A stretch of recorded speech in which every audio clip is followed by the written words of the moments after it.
Y en directo tenemos a nuestro siguiente invitado, él es Brian Acuña, está en San José de Costa Rica, analista internacional que nos va a ayudar a entender qué es lo que está pasando en este conflicto y cuáles son las repercusiones de lo sucedido en la presa de Kayovka. Brian, bienvenido a estas pantallas. Hola Estefanía, un gusto estar con ustedes esta tarde. Igualmente, conectamos con esta noticia, esta explosión de esta represa que tiene amplias consecuencias. ¿Cómo lo ligamos con la central nuclear de Zaporilla, que es, yo diría, una de las principales preocupaciones en este momento?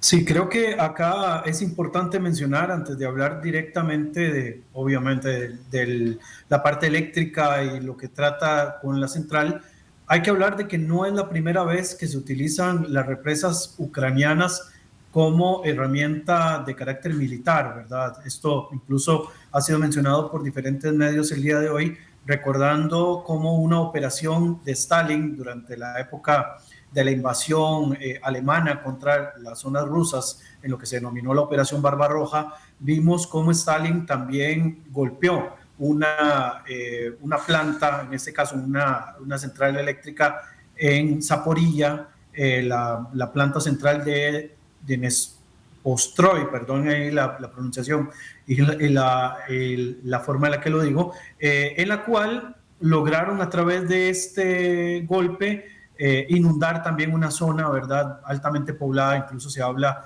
de poco más de 100,000 personas que pudieron haber muerto durante esta operación y que posteriormente impidió que se diese la invasión, en este caso, de Alemania con respecto a los rusos. En el caso específico de esta planta, de la represa de Nova Kajovka, ¿verdad? No, Kayovka, como también se le pronuncia algunas veces.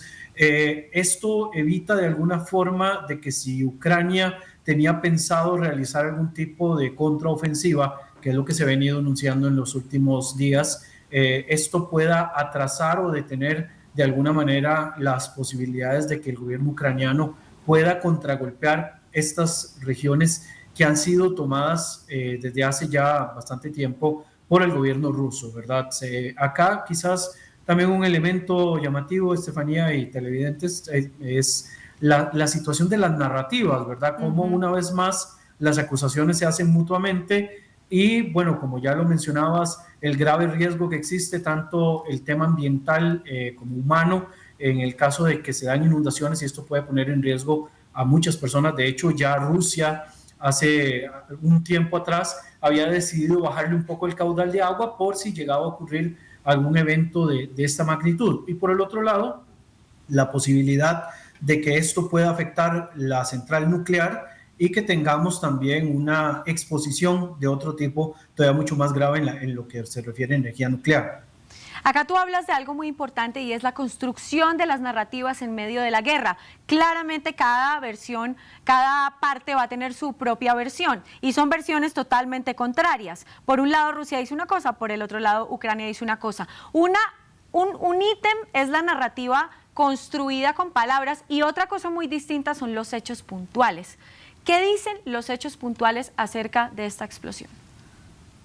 En este caso, de nuevo, como no queda claro quién fue el que realizó el ataque, entre ambos se van a estar acusando. De hecho, también en estos días salió a la luz un supuesto informe de la CIA donde se señalaban a miembros de un grupo de inteligencia ucraniano de haber sido los causantes del daño o el atentado o el ataque que recibió las tuberías de Nord Stream, ¿verdad? Que son las tuberías con las cuales Rusia le facilita gas a las regiones europeas.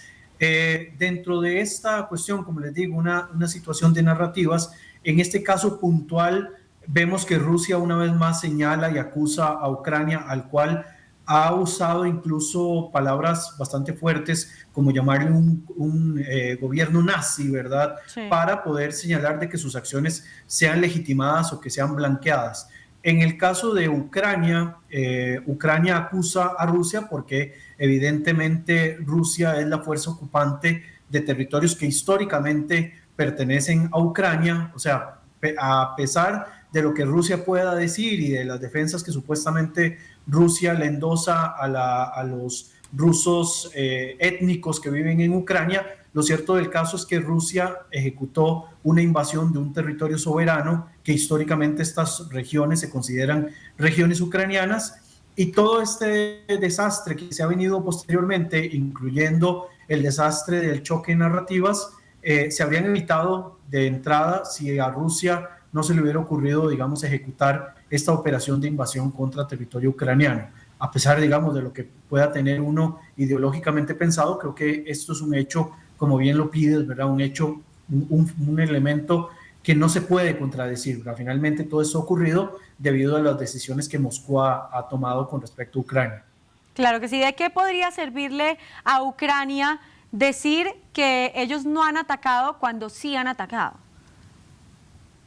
Bueno, por supuesto, en este caso podrían de alguna manera no perder simpatías, ¿verdad? Pensemos que después de tanto tiempo que va ocurriendo con un conflicto, los conflictos se van desgastando dentro de la opinión pública, Sí. y se van perdiendo dentro del radar. En el momento en el que el conflicto se pierde del radar, inmediatamente ya empieza a perder interés, y ya a partir de ese momento se empiezan a dar de nuevo algunos desastres, incluyendo desastres de carácter humanitario, que podrían ser, digamos, significativamente más problemáticos. En estos momentos, para Ucrania es bastante delicada la situación. De hecho, el presidente Zelensky ha estado en reunión con diferentes organizaciones multilaterales, ¿verdad? Más allá de solo el grupo OTAN. Pensemos que estuvo reunido con los líderes del G7 y estuvo reunido incluso también con miembros de la Liga Árabe. Esto quiere decir que desde la perspectiva ucraniana, ¿verdad?, hay una necesidad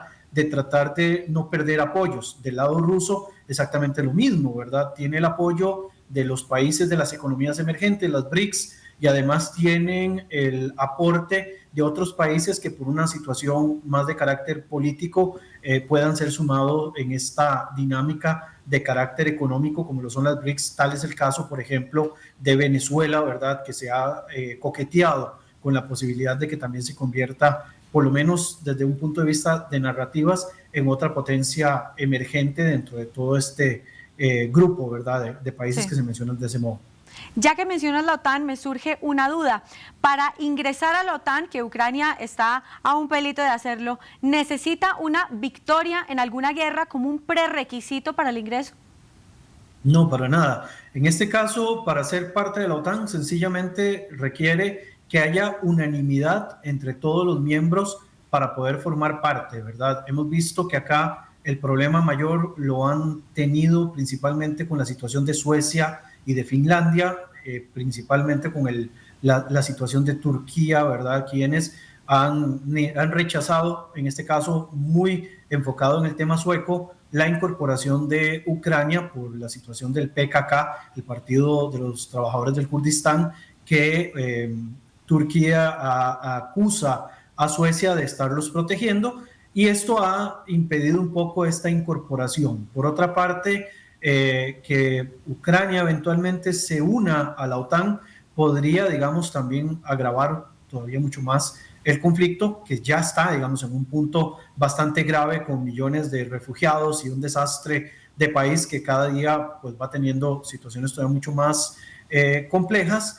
El hecho de que Ucrania eventualmente entre a la OTAN podría, digamos, ampliar todavía más el panorama de conflicto, y sería al corto plazo muy difícil verlo ahí. Incluso hemos visto que ya el conflicto se está extendiendo hacia otros lares y está teniendo otros significados, como por ejemplo la aparición de Moldavia como otro actor que también está viéndose un poco involucrado de manera muy frontal en esta situación de Ucrania. Eso es un tema a mencionar, y ya que estás trayendo a colación los apoyos y las dimensiones de esta guerra, ¿qué opinas de las posiciones, por ejemplo, de Brasil y de China en el conflicto? En el caso de China, se ha transformado en el aliado más importante para Rusia.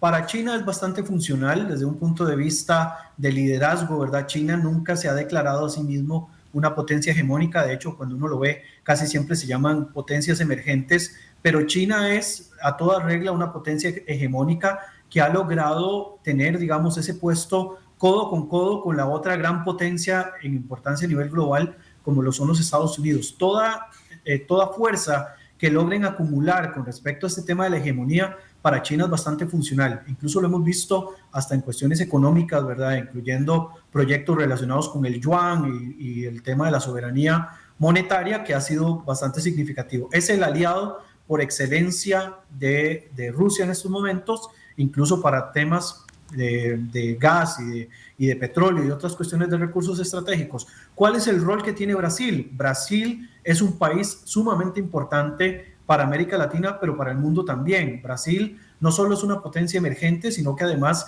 es considerado un estado eje a nivel regional, con lo cual cualquier desastre que ocurra desde Brasil nos afecta a todos a nivel global, aunque no lo queramos ver, digamos, de una manera tan directa. Que Luis Ignacio Lula da Silva haya tomado la decisión de forjar sus relaciones con países con los cuales Bolsonaro inicialmente no tenía tanto contacto, nos demuestra de que el gobierno de Brasil quiere un nuevo rol dentro de toda la dinámica a nivel internacional y que se está haciendo eco a nivel internacional. Escuchamos cada vez más a Lula dar explicaciones de todo este papel que Brasil está asumiendo, y definitivamente para un país como Rusia, que se ve tan aislado, tener aliados incluso del otro lado de la ubicación donde ellos están, de este lado del continente, para ellos es sumamente crucial.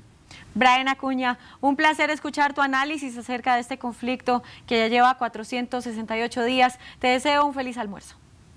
Gracias, igualmente, que esté muy bien.